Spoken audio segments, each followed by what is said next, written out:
as you kind of forecast out in front, through, the major part of this disruption, 18 months, 24 months from now, we've got a vaccine, let's say, and we've largely figured out how to moderate the effects of this.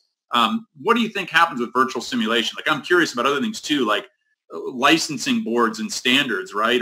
Is there conversation about a shift there from the percentage of time that has to be required in clinical rotations versus simulations? Just tell me a little bit about your, say, 18-month to 24-month forecast out in front.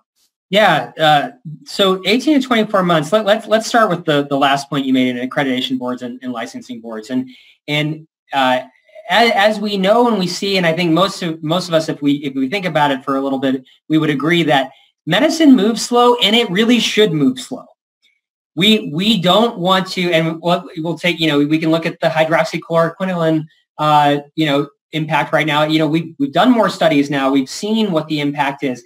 It takes time for medicine to evolve, and it should, because patients' lives are being impacted.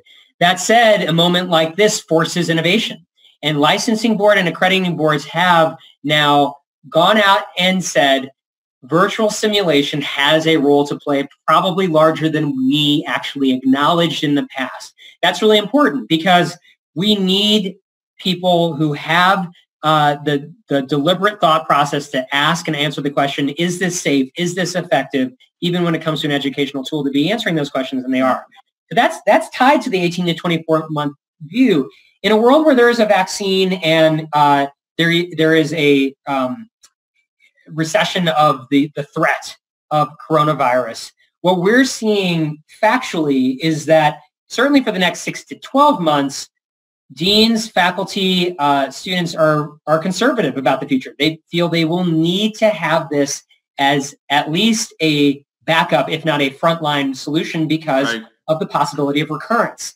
Long term, because this modality is getting so much exposure, I don't think there is any going back. Now that you know that you can actually use this tool, at least as an adjunct and perhaps as a frontline educational tool, we see ourselves and others who are providing this service as mainstays of the educational format in the future.